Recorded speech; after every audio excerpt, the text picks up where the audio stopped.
All right, so I want to introduce our next speaker. Our next speaker is Mikhail Kolmogorov. Mikhail received his PhD in computer science at UC San Diego and is currently a postdoc at UC Santa Cruz. His research focus is in bioinformatics, and in particular, he's interested in algorithms for genome assembly using long reads.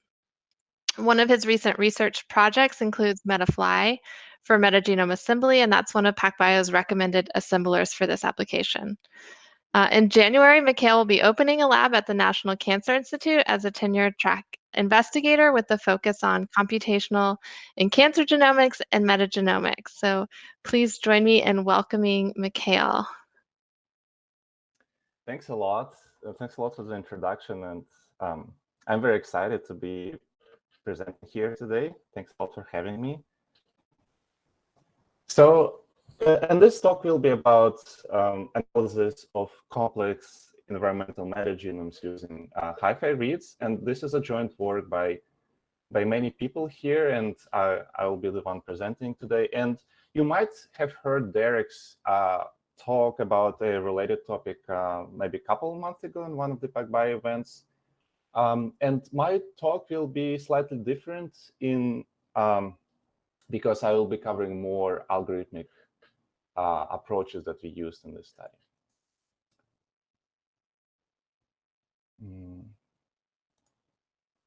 Okay, so just to be on the same page, in this presentation by metagenome, I mean a set of microbial genomes that can be derived from some environment or surface or maybe an organ, and we are interested in a DNA composition of this community. So our goal is specifically metagenomic assembly, and as you may know, different metagenomic studies may have very, very different goals. Some studies have interested in diversity or dynamics or marker-based analysis, but here we are specifically interested in representing all the genomes, as much genomes as possible within the sample that we have. And we can measure this by various metrics, and of course, typically a lot of genomes that we reconstruct from such environmental samples are novel, and they might have no reference database hits at all, or maybe very few.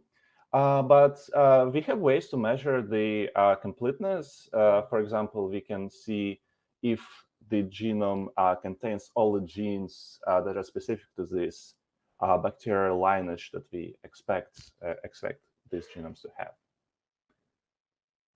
And important to know that the assembly is typically just the beginning of the entire analysis pipeline.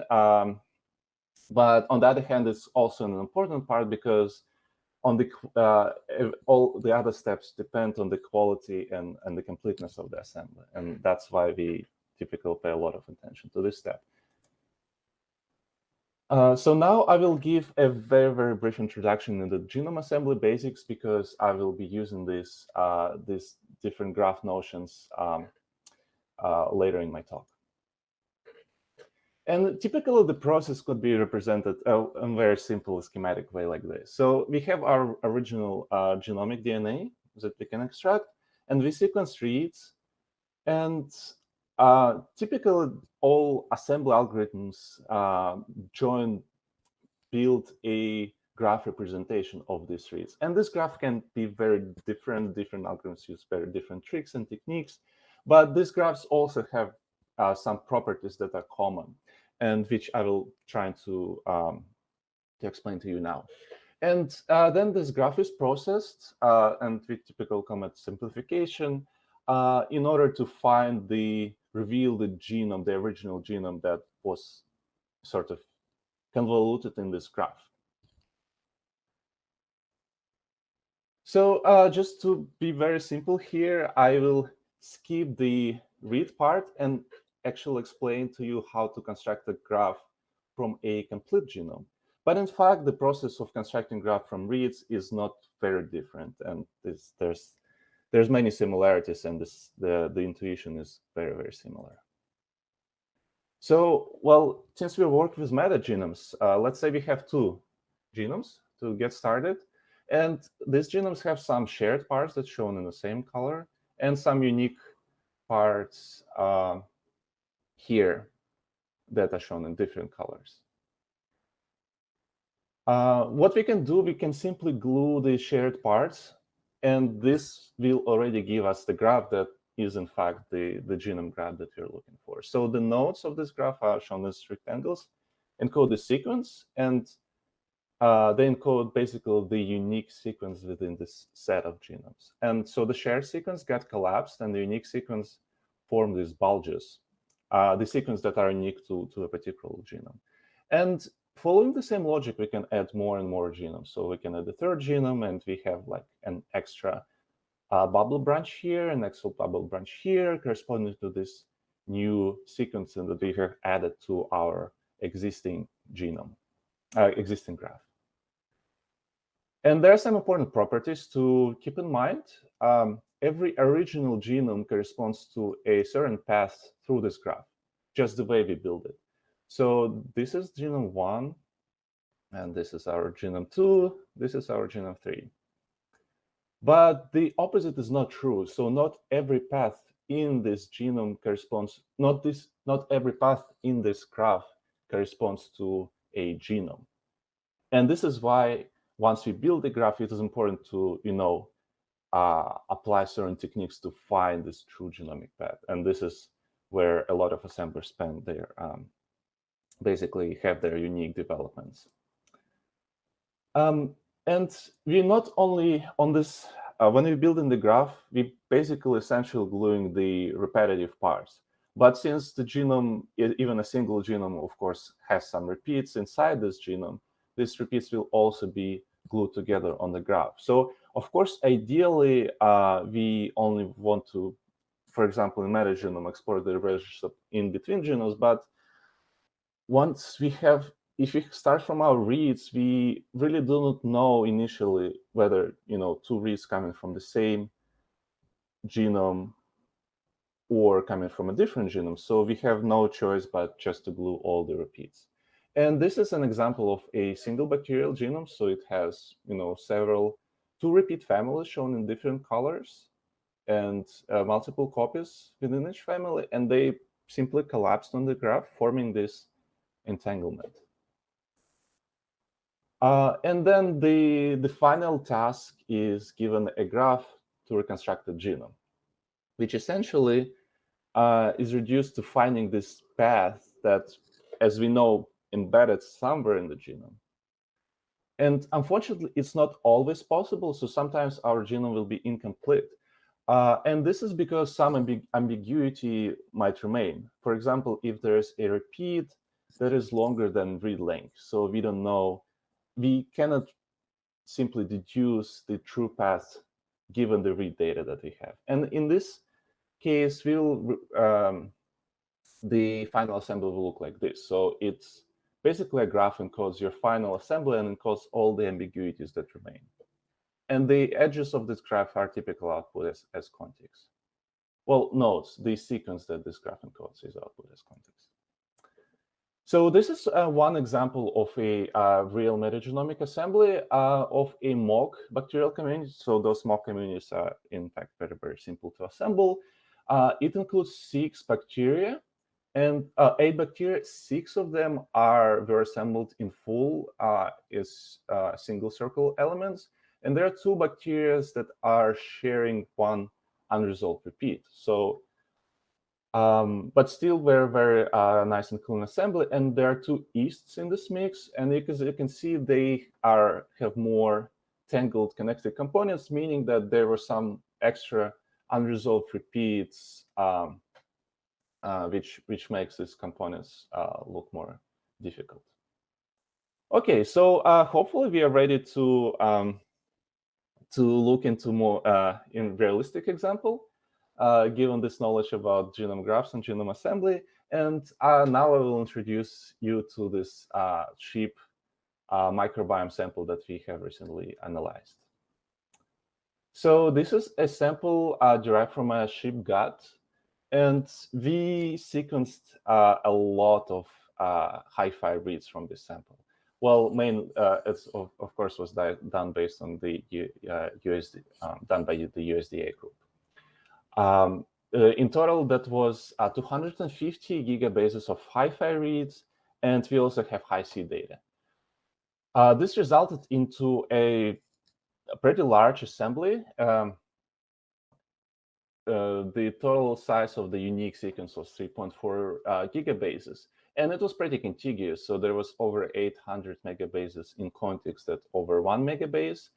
And we found 127 contigs that were more than 90% complete in terms of the number of core genes, meaning that they likely represent either complete or nearly complete bacterial genomes without the need of any manual curation. And we performed binning using Hi-C, and we were able to recover over 400 mags or beans that were also high quality mags. And as you can see, this is just a part of the assembly graph.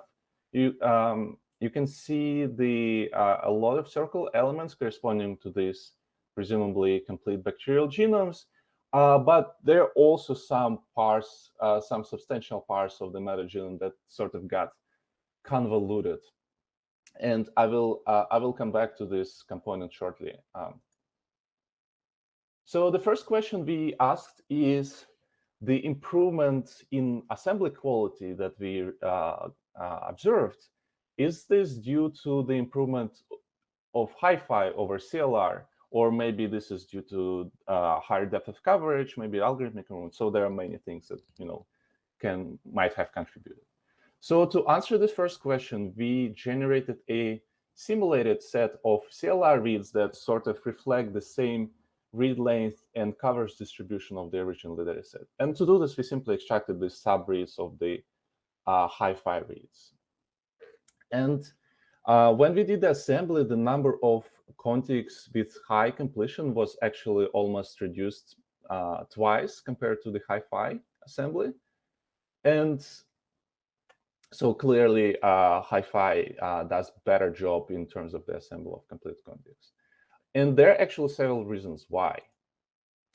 So the first reason is we shown this on this two plots. So we observed that hi-fi beans, as compared to these pseudo-CLR beans, actually have a substantial proportion of beans with low coverage. So meaning that hi-fi does a better job in assembling this low coverage, low abundance organisms. So you essentially need less coverage to assemble them. But there's another even more important reason.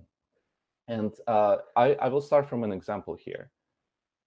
So this is a component of the assembly graph that corresponds to 3 beans that we recovered in the hi-fi assembly. So these beans are colored in these 3 colors.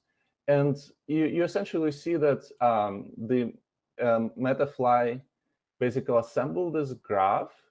And this did not result into complete genome, but it still has a high completion. So it's 3 or 4 contigs per bean, as you can see. And these 3 beans correspond to actually closely related genomes of the Clostridia family. And this is how this graph looks like in CLR assembly. So first thing to notice is the size of this graph. Unfortunately, this is not to scale, but the sequence size was basically twice as low as hi-fi graph, meaning that a lot of sequence on the CLR graph was actually collapsed. And we see much more bubbles on this graph. And these bubbles correspond to these variable regions between these 3 Clostridia genomes.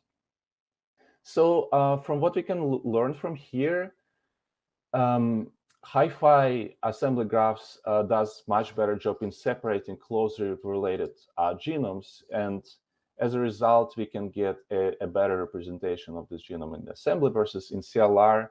A lot like a big part of this 3 genus was collapsed, and therefore we did not recover them. So speaking in more general terms, if you have a certain bacteria with low heterozygosity, low variance between the close related strains, or maybe even subspecies, then your assembly will probably look like this. So nice, clean circular config. And if you have a high heterozygosity, a genome with high heterozygosity, it might look something like this. And in fact, this is a real example that we recovered from this sheep sample. So this basically represents some sort of a pangenome of a bacteria, or of a certain bacterial species. And it represents the structural variance between the strains or closely related species, and also the collapsed regions that are shared, that are free from large structural variance that are shown in gray. So, and we can actually go even deeper because the currently fly graphs, metafly graphs, they reflect the structural variance, but they do not encode the small variants such as single nucleotide polymorphisms or maybe short indels that are sort of can still be found in these collapsed gray regions. And to explore this, we developed a pipeline called Macphase. And what Macphase does, it takes the alignment of reads to these collapsed regions of MAGs that could be generated with Metafly, and it finds the variable position, variable SNPs, and performs phasing and recovers the haplotypes from this information. And Macphase is unique in this respect because it can work with a variable number of haplotypes and haplotypes with variable coverage, because as we know in metagenomes, we can have all kinds of variation in both coverage and the number of haplotypes and so on. So, and this is one example. So this is the alignment of long hi-fi reads to a MAG that we reconstructed. And there is already clustered using Macphase, and you can see that there's one cluster here corresponding to one haplotype. This is the next cluster. So we see SNPs, and we even see some structural variants here as well, deletions. So this is the third cluster, fourth cluster, and fifth cluster. So, and it's not uncommon to see many such haplotypes. And so some genomes that we observed have no variation. Some genomes that we recovered have a lot of variation. So it's really interesting to see how different could that be. And also to compare it with short reads, using short reads, you can still find the variable positions, but you cannot phase them because of the read length limitations. And if you cannot phase them, you cannot really tell how many haplotypes are there because you don't know in advance the number. So just to summarize this, the variation heterozygosity statistics in hi-fi dataset using the Macphase, we found that roughly half of our MAGs had no polymorphisms. And the other half of our MAGs has detectable polymorphisms. And unfortunately, I didn't put it on the slide, but on average, we observed 4 haplotypes per loci. And interestingly, in the CLR datasets, less MAGs had no observed heterozygosity. So, and over 60% were polymorphic, meaning again that CLR datasets has more collapsed sequence, and this collapsed sequence results in the more haplotypes, alternative haplotypes that we observe from read alignment.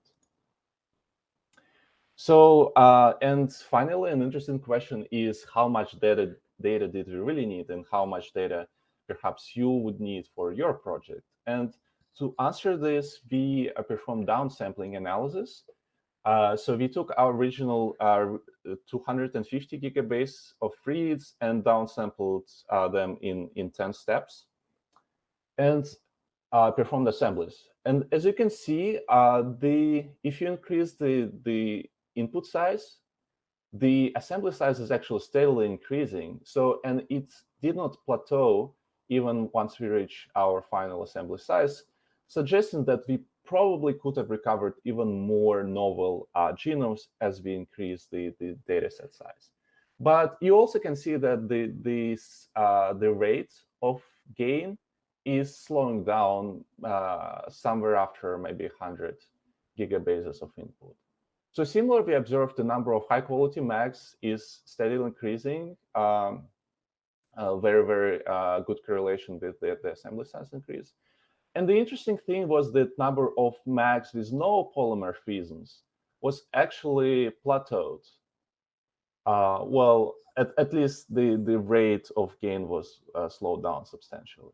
And we think that it might be happening for two reasons. So on one hand, once we increase the size of our data, we add more new novel genomes to this set of mags. On the other hand, once we increase the coverage, we also observe new polymorphism in the existing mags, and they sort of can switch from the category with no polymorphism to a category with observable alternative haplotypes. And this is something very interesting that we are planning to explore in the future. So to summarize, we were able to generate a lot of high-quality bacterial genomes from just a single sheep gut dataset using the deep hi-fi sequencing. And there was a dramatic difference in terms of that some genomes have no polymorphism and some genomes has extensive intra and interspecies variation. And this variation can be easily encoded in a pangenome graph. And we also developed a Macphase to dig into these collapsed small variants. And of course, you can find more information in our preprint that I linked here. And thank you for your attention. And I just want to acknowledge the team. And you can see there's a big collaboration between USDA and us at UCSD, of course, PacBio and St. Petersburg State University, and many, many other people. So thank you. Thanks, Mikhail. Again, just so interesting. I'm really excited for this Q&A session coming up. Hi, everyone. I'm Amy Clegarth. I'm a sequencing application specialist with PacBio. We'll wait just a couple of moments and let folks trickle in, but we've got Mikhail here to answer your questions regarding his presentation and his publication. So we'll give it just a few more moments and see who settles in. And thanks so much for presenting, Mikhail. That was really great. Oh, thanks a lot for having me. Yeah, we have got one question from the room. So Mikhail, have you compared your Hi-C based methods to other binning methods that use strain abundance or DNA methylation? And what depth was needed for each strain? The great question. We have not. So we used only a Hi-C binning method called bin3C. We have not used any sort of traditional binning methods that use the either methylation or the coverage or k-mer frequency criteria. That probably would have helped to even improve the bins even more, but we sort of here wanted to focus on Hi-C specifically and see how many bins we can extract from this direct observation of physical contact between the contigs. And in terms of coverage, we had much lower coverage with Hi-C. I think the total size of the sequencing run was, I think, 50 gigabases. So, I mean, it's still pretty substantial, but much lower compared to the Hi-Fi. And we definitely observed that some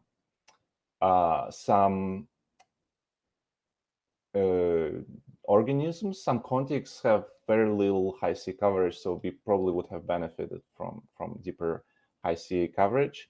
But we also think that high-C, one interesting observation was that high-C methods actually do not work well with some parts of the metagenome that actually exhibits this variation in between close related species and strains, because it confuses the mapping of short reads to these genomes. And we think that the fields, our field will benefit from new methods with high-C, meaning that aware of these new high quality metagenome reconstructions that might have closely related genomes in the assembly mix. Awesome, thanks for that. And then a question that I had was, can you give us some insight? So you showed a great comparison between the CLR data and the HiFi data, but I'm curious if you can speak to methods preceding even CLR data, and what you see as kind of the evolution in the methodologies you've taken from how you had to approach metagenomic assemblies previously.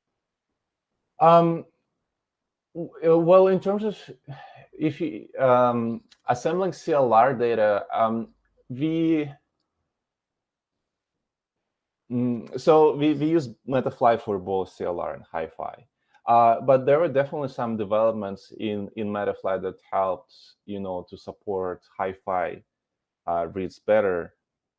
And the most important thing is of course to really take the maximum of high quality reads. So basically, we needed to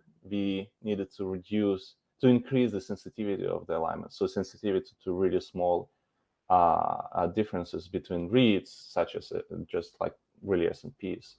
But on the other hand, so we used a few common tricks that you can learn from the recent HiFi assembly papers. So we also used the homopolymer compression, and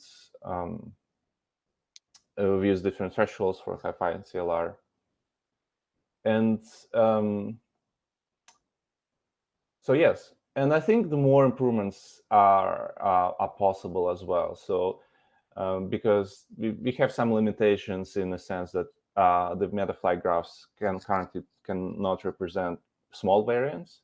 But I think if we can incorporate this, so somehow maybe merge our efforts with Macphase, with the graph-based representation, we can potentially generate even higher quality assembly. So I think I envision a lot of developments in this HiFi metagenomic assembly field in the future.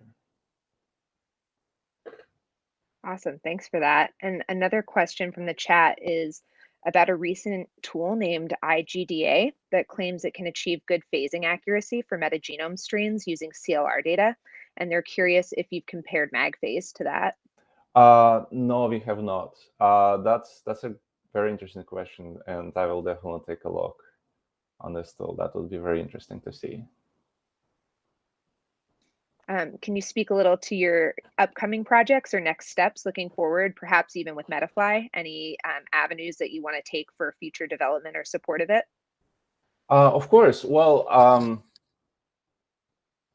I definitely very interested in improving the resolution of closure-related strain and species even further, and perhaps so as I told just a little bit earlier, to somehow incorporate this phase small variants with the graph structure. And I think this could be have a lot of interesting applications, not in the metagenomes, but in general assembling highly heterozygous samples, such as maybe polyploid genomes or cancer genomes, because as we know, cancer genomes has this extensive rearrangements and crazy mutation profiles. And I think that could be one of the areas of the development. Awesome. And from our other speaker, there was a question about how the assembler handles circular versus linear chromosomes. He was suggesting that the graph structure would need to be fundamentally different for DAG versus UCG. Can you speak a bit to that? Well, Sure. Well, our graphs are really very, very general. So they, I think you can say that they are DAG. So they're direction. No, they're directional, but of course they're not acyclic. There could be cycles that correspond to the circular chromosomes. And we apply the same kind of graphs for all. This we represent this both linear and circular using the same kind of graph. And this doesn't really make a huge difference because initial ones we construct the graph and everything is sort of convoluted in one or several connecting components, which we need like the graph structures that like as general as possible to encode this. And once we probably could have benefited from like having special representations for different connected components, but this is an interesting thought. But so far I think it has not been applied in different genome assemblies. In speaking about like the algorithms in general. Awesome. That makes sense. Thank you for that.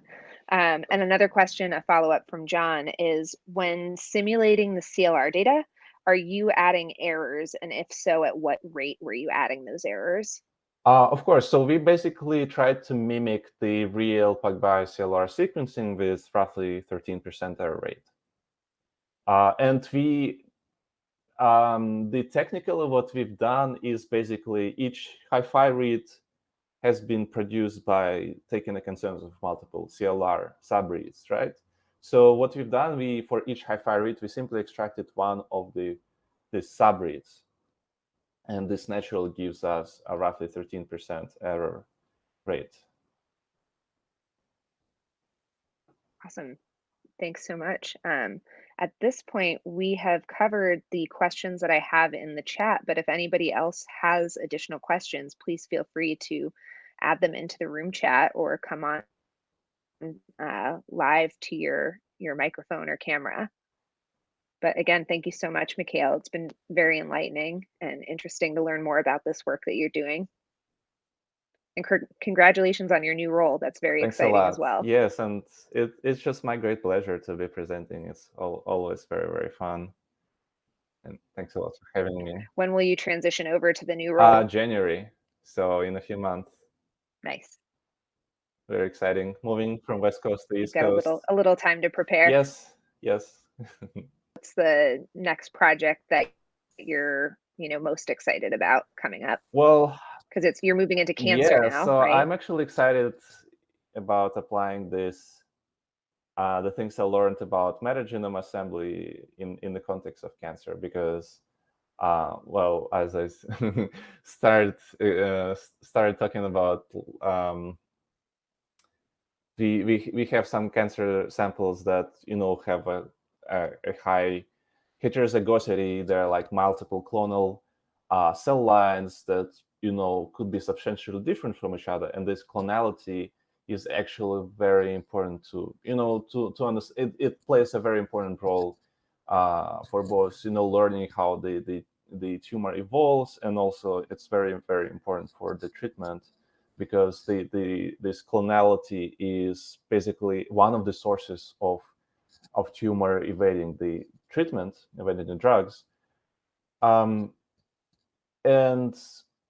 it's like, from the computational point of view, it's somewhat similar to assembling a metagenome, because you have all these clonal cell lines that acquired small mutation, acquired large structural variants. So I am very excited about trying these methods that we develop for metagenomes in the cancer genomics context. Excellent. That is very exciting. We do have another question in the chat, and the question was whether you plan to move Metafly to GPU. Not currently, unfortunately. That would be very difficult and the reason is that the assembly algorithm is consistent of many different stages, and we would have to port every single stage because the logic is very different to GPU separately. And it's just a very, very difficult software engineer problem. We unfortunately do not have resources for that. It might make sense. Metafly might benefit from, maybe porting a couple stages on GPU.